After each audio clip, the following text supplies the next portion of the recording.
Éloge à la beauté. Nous sommes le lundi 1er janvier, premier jour de l'année, premier jour de la semaine, premier jour du mois. Alors je me suis dit que c'était un moment idéal pour démarrer du bon pied. Depuis quelques mois, une idée germe et prend de l'ampleur à l'intérieur de moi. Les temps sont annoncés comme tristes, difficiles, obscurs. Et moi, je ne souscris pas à cette vision. Et je ne suis pas d'accord pour alimenter ces sombres pensées. Aussi, je pense qu'il est crucial de se concentrer sur le beau et le lumineux, de raviver cette flamme qui brûle en nous, toutes et tous, et de se concentrer sur tous les présents que la vie nous offre chaque jour. Car c'est quelque chose qui nous appartiendra toujours, cette capacité à s'émerveiller devant une coccinelle ou devant une goutte de pluie.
Chaque jour peut être une véritable chasse au trésor, si l'on réapprend à capturer l'éphémère.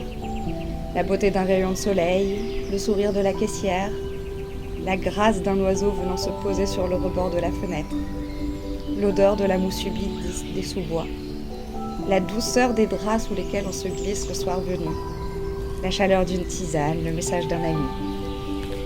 Toutes ces petites choses qui nous semblent naturelles, allant de soi, et qu'alors on ne voit plus vraiment. Mais en reprenant conscience de toute la richesse qui nous entoure, nous remettons ainsi de la lumière, de la beauté et de la chaleur dans nos cœurs. Et cela est si précieux.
J'ai une passion sans faille pour les paillettes.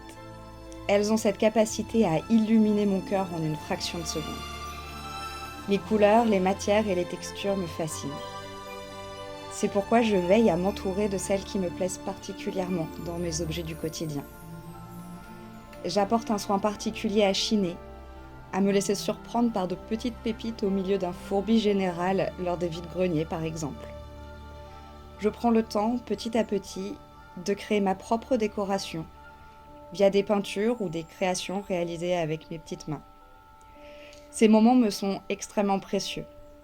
Reprendre le temps de vivre à un rythme décent, naturel, suivre les saisons et les messages qu'elles nous délivrent, c'est primordial à mes yeux.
Alors, je ne sais pas si ça va s'entendre sur la vidéo, mais ça y est, il commence à pleuvoir. Au fur et à mesure des images que j'ai faites aujourd'hui, j'ai un trou dans mon collant. 2 trous dans mon collant.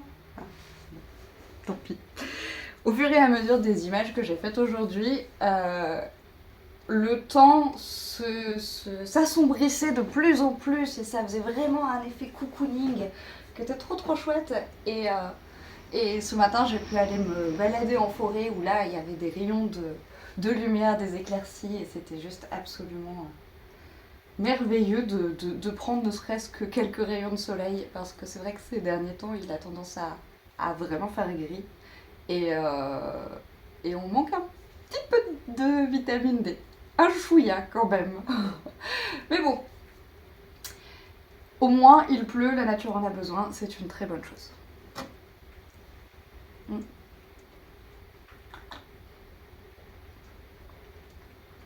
Donc voilà, je crois que c'est un poil mieux cadré quand même. C'était hyper important pour moi aujourd'hui de faire cette vidéo. Tout simplement parce que ça fait quasiment 1 an que j'ai emménagé dans ma maison. Donc en vrai de vrai, c'était le 5 janvier l'année dernière. Nous sommes le 1er janvier. Mais bon, encore une fois, aujourd'hui, on était le premier jour de la semaine. Alors, les nombres, c'est important. Et c'est incroyable, en fait, le chemin parcouru depuis ce jour où j'ai emménagé il y a 1 an et ce qu'il en est maintenant. Donc, on va peut-être pas s'apercevoir de grandes choses sur ces images, je ne sais pas, on verra. Parce qu'il reste encore pas mal de choses à faire, mais ça n'a strictement rien à voir avec ce dans quoi j'ai commencé au tout début. Il faut savoir vraiment qu'au tout début, la maison ne ressemblait absolument pas à ça. Il y avait des petites pièces un peu partout, des recoins. La partie cuisine qui est derrière moi était en fait murée et c'était une sorte de couloir parce que ça devait faire, je sais pas, peut-être 70 cm de large sur 4 mètres de long. Et c'était en réalité la salle de bain avec des carreaux bleus merveilleux comme on n'en fait plus. Quel dommage. Et c'était... Il fallait avoir du courage pour vouloir se laver dans cette salle de bain. Je sais pas si on serait ressorti forcément plus propre. donc voilà, c'était... on peut dire que la maison était dans son jus. Et qu'il y avait absolument tout à faire. Et quand je dis tout, c'est tout. Et ce tout, j'ai réussi à le réaliser en un temps qui est quand même un temps record et je m'en rends compte. C'est-à-dire que, certes, là, ça fait un an que j'ai emménagé, mais avant ça, j'avais déjà fait 6 mois de travaux de grosses œuvres. C'est-à-dire casser les murs, couler des chapes de béton, faire de l'isolation, monter des plaques de placo 3 fois plus grandes et plus lourdes que moi. C'était complètement... C'était un peu n'importe quoi, mais voilà, en tout cas, j'ai participé à absolument toutes les étapes des travaux parce que, bien entendu, j'ai eu des coups de main. Hein. J'ai quand même pas tout fait toute seule, même si c'était moi le seul maître à bord. Et en termes de charge mentale et de. Bah, j'étais totalement néophyte dans absolument tout ce qui concernait le bâtiment. Hein. Très clairement, pour moi, jusqu'à présent, je veux dire, faire tenir des étagères avec du scotch, c'est bon, ça passe. Au pire, pour consolider, on met un peu de pâte à fixe et voilà. Bon, j'ai dû prendre une autre hauteur et quelques compétences supplémentaires.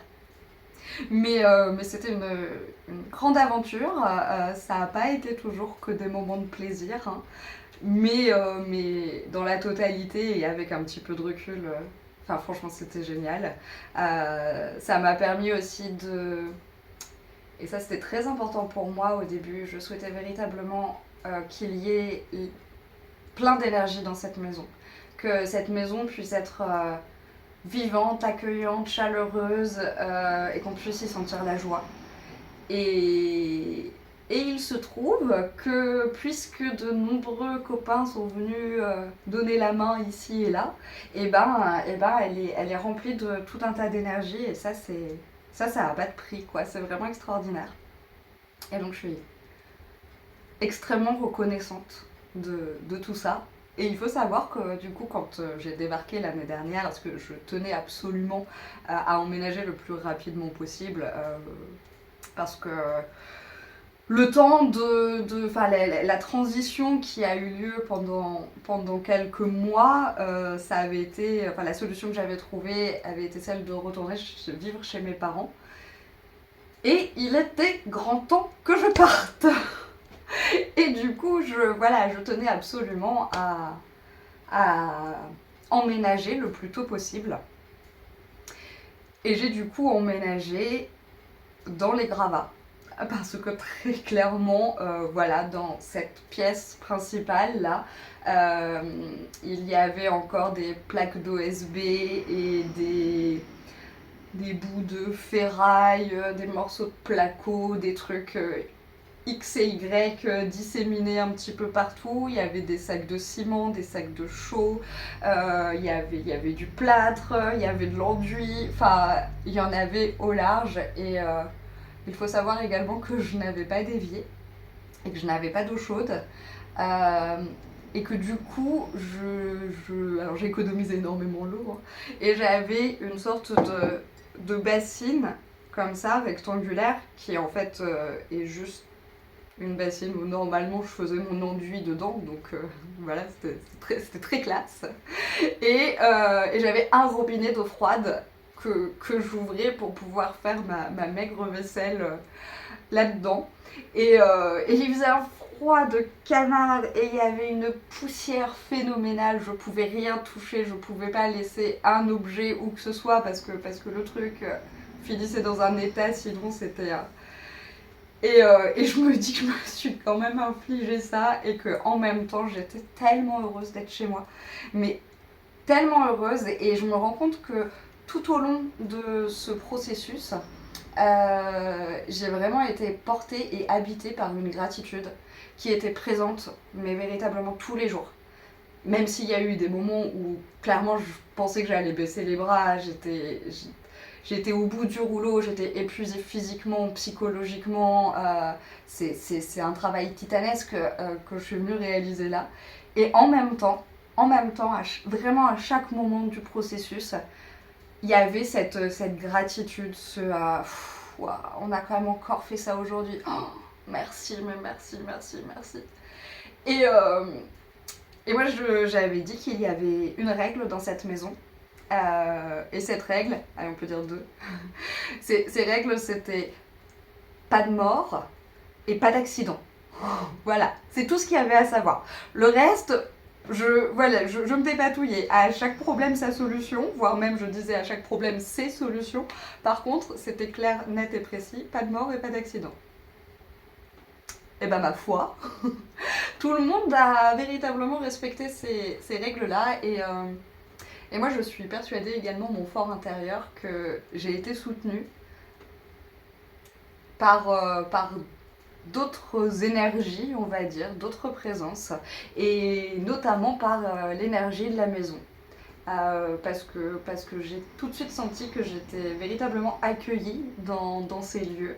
Et, euh, et du coup, eh ben, j'ai avancé au fur et à mesure avec la maison. Vraiment, je remerciais la maison de m'aider, de me permettre d'aller plus loin. Je lui ai demandé aussi ce qu'elle avait envie. Et ça peut paraître un peu niais à dire comme ça, mais honnêtement, ça m'a permis de pouvoir être rassurée, mais surtout de pouvoir aussi vivre une sorte de chaleur à l'intérieur de moi. Je savais que j'étais pas seule. Et clairement, j'ai jamais été seule pour faire tout ça. Hein. Et du coup, voilà, c'était quelque chose de merveilleux. C'est encore quelque chose de merveilleux parce que bien entendu, ça continue. Hein. Il y a encore beaucoup de travaux, beaucoup moins de gros travaux, même si il y a encore une partie d'isolation qui reste fortement problématique et j'ai pas encore les solutions, mais ça va venir. On va les trouver comme le reste. Et voilà, et ce que j'avais vraiment envie de partager là aujourd'hui, c'était cette gratitude que je pouvais ressentir pour tout ça. Et en ça, c'est le fait de se dire que à chaque instant de la vie, à chaque moment de la journée, on peut être en gratitude sur quelque chose. Sur simplement le fait d'être en bonne santé, sur le fait d'avoir ses deux jambes et de pouvoir marcher, sur le fait d'aller faire un tour en ville et de croiser une personne qu'on apprécie ou tout simplement, encore une fois, ce rayon de soleil ou cette petite fleur sur le bas-côté. Pour le fait de se faire un thé, pour le fait de « Oh, je montrerai ça plus tard ». J'ai mes pots de clémentine qui chauffent sur le poêle et du coup il y a une odeur trop agréable dans la maison, j'adore. Et, euh, et voilà, même quand il y a des périodes d'adversité, on peut toujours trouver le moyen d'être en gratitude sur quelque chose. Et je pense que c'était... Voilà, ça c'était un truc que j'avais envie de vraiment pouvoir venir exprimer. Puis bah, du coup c'est fait.